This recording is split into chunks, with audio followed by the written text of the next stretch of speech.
आर्या अब युवावस्था में पूरी तरह तैयार थी। गांव के लोग उसकी दूरदर्शिता और साहस से प्रभावित थे, पर कोई भी नहीं जानता था कि उसके भीतर एक रहस्य छुपा हुआ है। एक दिन आर्या अपने गुप्त मार्ग की जांच कर रही थी, जब उसने अचानक एक पुरानी किताब खोजी, जो जंगल में छिपी हुई थी। किताब की पहली पंक्ति पढ़ते ही उसका दिल तेजी से धड़कने लगा। किताब में महल और उसके पुराने जीवन की गहरी सच्चाइयां लिखी हुई थीं, जो अब तक किसी को पता नहीं थीं। आर्या ने महसूस किया कि इसमें केवल इतिहास नहीं, बल्कि भविष्य के लिए चेतावनी भी है। जैसे ही उसने आगे पढ़ा, उसने देखा कि महल में एक गुप्त शत्रु अभी भी जीवित है और उसकी आत्मा किसी नए रूप में लौट सकती है। आर्या का दिमाग घूम गया, वो समझ नहीं पा रही थी कि यह किस प्रकार संभव है। किताब में लिखा था कि रानी के पुनर्जन्म की ताकत किसी भी समय किसी असली दुश्मन द्वारा चुनौती दी जा सकती है। आर्या ने महसूस किया कि यह केवल उसके गांव के लिए खतरा नहीं, बल्कि पूरे राज्य के लिए खतरा है। उसने तुरंत अपने भरोसेमंद दोस्तों को बुलाया और उन्हें सारी जानकारी दी। दोस्तों ने शुरुआत में विश्वास नहीं किया, पर आर्या के दृढ़ और स्पष्ट शब्दों ने उन्हें सोचने पर मजबूर किया।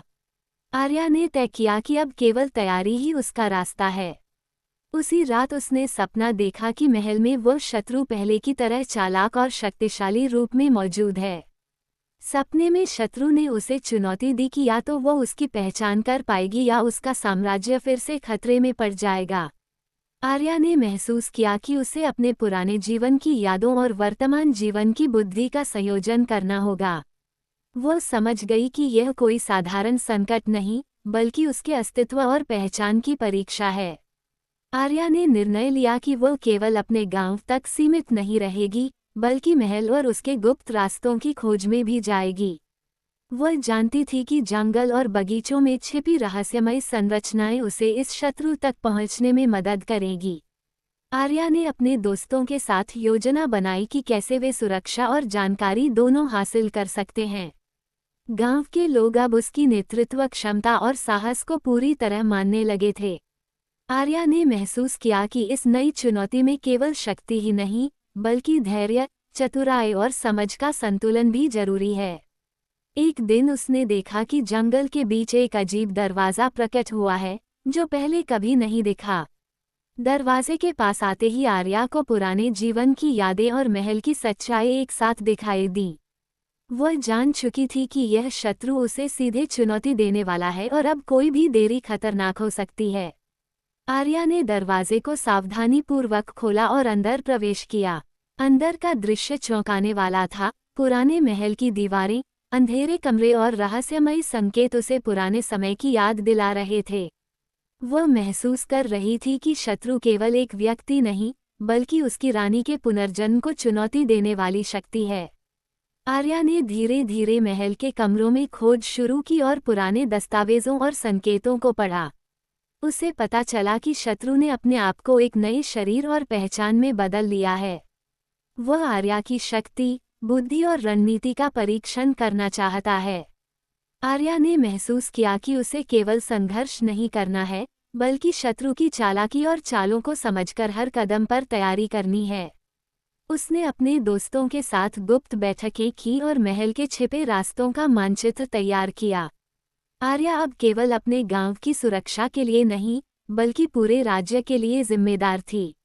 उसने पुराने जीवन के ज्ञान का इस्तेमाल करके शत्रु की कमजोरियों को पहचानना शुरू किया। आर्या ने महसूस किया कि यह शत्रु केवल बाहरी शक्ति से नहीं, बल्कि मानसिक और आत्मिक चालाकी से भी उसे चुनौती दे रहा है। वह जान चुकी थी कि अब उसे अपनी रणनीति में और अधिक सूझबूझ और धैर्य का इस्तेमाल करना होगा। आर्या ने अपने दोस्तों के साथ अभ्यास और योजना बनाना शुरू किया, ताकि किसी भी अप्रत्याशित स्थिति का सामना किया जा सके। उसने पुराने जीवन की यादों से यह सीखा कि कभी भी विरोधी को हल्के में नहीं लेना चाहिए। आर्या ने महसूस किया कि इस नए ट्विस्ट ने उसकी यात्रा को और भी जटिल और रोमांचक बना दिया है। वह जान चुकी थी कि सिर्फ बहादुरी से नहीं, बल्कि बुद्धि, धैर्य और रणनीति से ही शत्रु पर विजय पाई जा सकती है। आर्या ने अपने दोस्तों के साथ परीक्षण किए और प्रत्येक कदम पर संभावित खतरे का आकलन किया। वह समझ गई कि यह केवल एक चुनौती नहीं, बल्कि उसकी रानी की आत्मा और पुनर्जन्म की पहचान की परीक्षा भी है। आर्या ने धीरे धीरे शत्रु की चालों और संकेतों को समझना शुरू किया। वह जान चुकी थी कि किसी भी समय अप्रत्याशित मोड़ आ सकता है और उसे हर स्थिति के लिए तैयार रहना होगा। आर्या ने महसूस किया कि यह ट्विस्ट उसे पहले से अधिक सतर्क और मजबूत बना रहा है।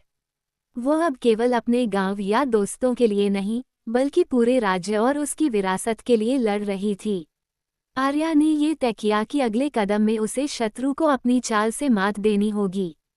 वह पुराने महल की गहरी गलियों और छिपे हुए रास्तों में चलकर शत्रु की रणनीति को समझने लगी।